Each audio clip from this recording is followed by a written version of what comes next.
How's everybody doing? It is Paul from Magpie 24/7 with the view from the van. And yeah, apologies, I've been a little bit quieter than normal, but just doing a house move at the moment, and to say things have not gone to plan would be an understatement.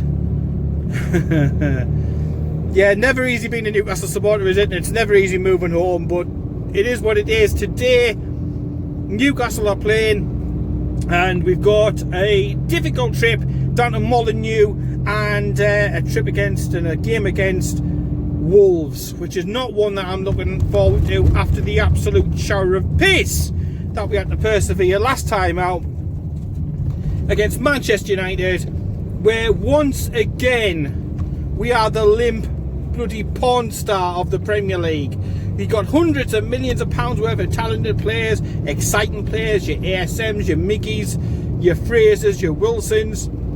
Yet, just like Bruce peaking at 1.5 minutes last weekend, Newcastle haven't got the staying power, and we absolutely capitulate and we lose 4-1. And to be fair, Manchester United were good value for that.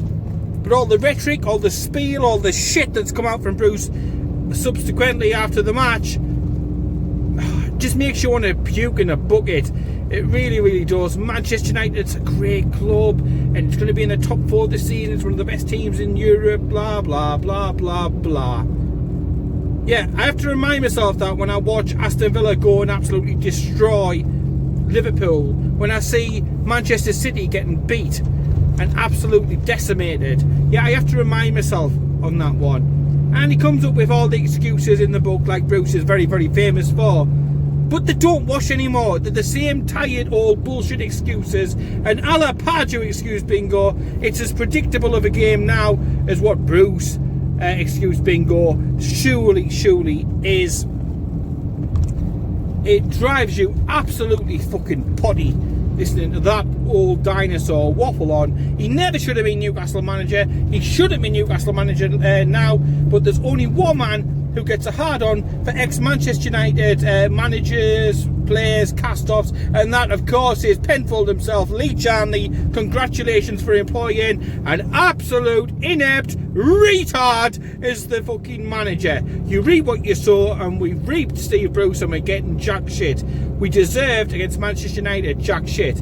And today, although I will go and cheer the lads on for the 90 minutes, plus stoppage time, during the game today, your brain says all along that it's going to be mission impossible.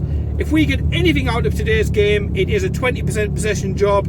It is hitting the ball long and hoping that one of our better players gets on the end of it, can, you know, bring us up the pitch, score a wonder goal, and, you know, there's a couple of VAR decisions that goes our way, and we escape with something by the skin and the bloody, literally the seat of our pants, because that is the only tactic that I see evident. The substitutions are all wrong, the selections are all wrong, and I hope today, finally, with his hand forced, with no John Joe Shelby, he has the balls to be able to make a few tough calls in his book, easy in anybody else's, and that is to bring in Fraser and to bring Miggy back in, who has done nothing wrong.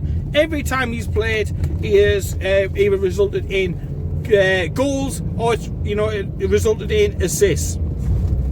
The only person in the world who thinks that he shouldn't be in is Brucey. And he comes out with bullshit, oh, he's travelled halfway around the world. Well, no shit, Sherlock. He was playing for his national team. But strange that, on his private jet flying around, I'm sure it's not too much of a big thing, all in all. And I'm pretty much sure the same excuse doesn't work for Fraser, who was man of the match and was fantastic for Scotland. Yet again, he can't work his way in because you're persevering with Jeff Hendrick, who had an absolute torrid time for Ireland and hasn't exactly set the world of Newcastle alight since arriving from Burnley. I just hope today that because Shelby's out, and I'm going to touch on that in a minute, that it does probably play Hendrick a little bit more centrally, a little bit more deeper, and that will free up positions for people to come in further up the pitch. Because we're all literally screaming out for Fraser and Miggy to play. We want that Fab Four of Wilson, ASM, Miggy and Fraser to all be playing in tandem. You know, what's the point of signing everybody if you're only going to unleash a little bit You know, why play such trite football when you've got the personnel there to play so much better? And the excuses, of course, that come out, the ring out, it's Rafa's team, it's Rafa's system, it takes time to change. Well, this is your second season in now, Brucey. That shit does not wash with me, not one little bit. Your players, £100 million spent, your team, your grubby mitts all over it, you get a performance out of them. Because like I said at the moment, and I mean, if 1.5 minutes is our peak performance, I feel sorry for Mrs. Bruce. Because it's no time. A little bit of staying power may be in order. Goodness me, 1.5 minutes. Just like the shit coming out with, well, they're a good team, they're going to be top 4. Oh my word. Yes, they've got some good players, no doubt about it. But Manchester United is not the Manchester United of bygone years. Now, I know Manchester United gives Steve Bruce a massive hard-on. It'll always be his team. But give me fucking strength. Stop showing everybody, and certainly the top 6, all the respect in the world. It's about time we got a little bit nastier, a little bit edgier, and we demanded a little bit more. It's a time that we started holding onto the ball and playing with a game plan and a purpose, as opposed to just hitting it along and hoping that Bruce and his lucky fucking socks come into it. Because I don't give a shit about what that old bastard says. He has had more luck than Hartley's at fucking jam. Give over, man. There's no skill or note in what he's doing. He doesn't make any substitutions, and when he does, they're too late. He leaves injured players on. Darlow on the last game was hobbling around like him a fucking Family Guy, the fucking fisherman with his peg leg.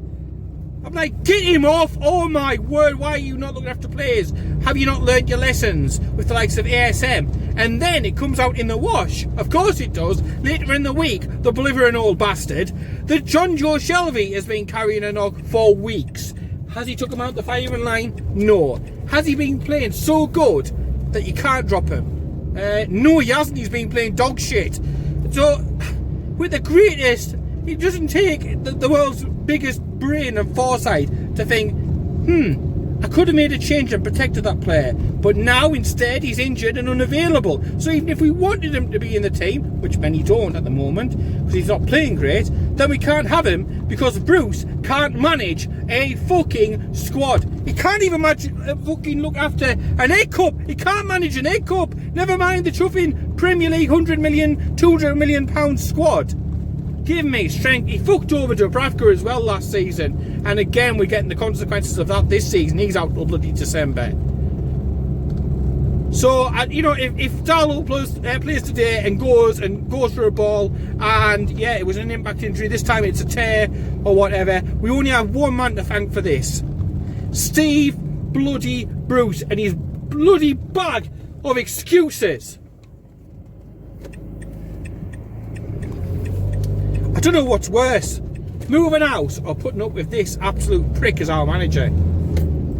He comes up with the same stuff. Steve Castle United, playing dinosaur football, hit and hope, keep everybody back. And I swear every time he sits there and goes, well, it's Rafa, he got the team playing so defensively. But it's funny that, because the same so-called defensive players that you're on about, the likes of Lascelles and stuff, are looking absolutely horse shit at the moment. What have you done to our defence? From a so-called world-class centre-back of his day. It's shocking. Absolutely shocking. Reasons to be optimistic? No, none at all, really. We've just got to hope and pray. And I know Steve Bruce, he likes that word. It must be his sort of erotic play word or something like that. Because he talks more about hope than fucking Bob Marley ever did. Goodness me. I don't want to hear the manager talk about hope. I want to talk about players and systems and over-tackling things and not showing everybody respect. If we lose and we go down and we've tried our very, very best and we've changed the formation during the game, and you can hand on that, sir, apologies, that they've tried everything, then you hold your hands up. But when you sit there and think, we've had 0 shots, 1 shot, 0 shots, 1 shot, Mr. 1 in 5 manager Steve Bruce doesn't cut the mustard with me. And if I was Lee Charnley, well, apart from jumping off a cliff, which was probably what I'd do first of all, then I'd be asking questions. Why, with all this money invested, can he still not do anything? Why is the squad still so unbalanced? Why do we pick up so many injuries when it's the same medical team that Rafa had? It's the same equipment, it's the same training ground. It's been the same training ground since the day that that bungalow was constructed.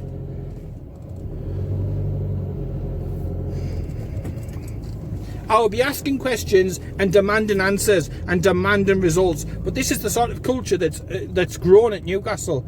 There is no, repeat, no accountability at the club. It is A-OK for mediocrity. It's alright. The powers that be don't particularly care. It all comes down to this cup game later on, and games like today, you can sort of like in your mind mentally already chalk off.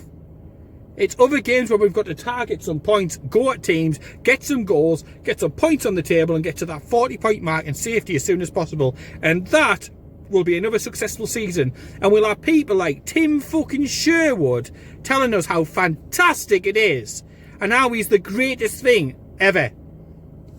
But it's funny that, isn't it, Tim Sherwood? Because you're not in employment. And why is that?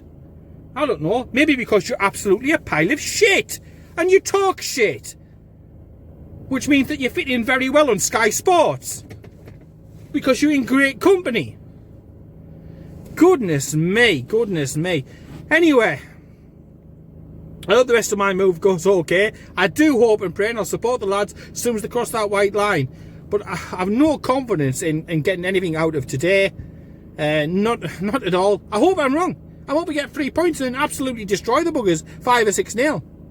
But it ain't going to happen. And I'm sure that Steve Bruce will be there with his dulcet tones, with his list of excuses already penciled in for what's happening. Yeah? Miss John Joe Shelby. John Joe Shelby's hair was too bald. It was too shiny. It was too this. The grass was too green. The lines were too straight. When will it ever, ever, ever end? Anyway, let me know what you think about the game today. What are you making about Bruce? Am I thinking too much on it? Should I be giving him a little bit more slack? Personally, I wouldn't give him oxygen because he's really pissing me off. And all this, well, I'm one of them, so I understand. Where at the same time, he's slagging the fan base off and calling us worse than shit. So, yeah, great, isn't it? But anyway, I hope you are all okay, fit and well. With obviously still all this coronavirus shit about. I hope that my move goes well for the rest of today. Newcastle hopefully get 3 points. There it is again, that word hope. Take care, keep it tuned, fuck off Steve Bruce, and I'll speak to you later.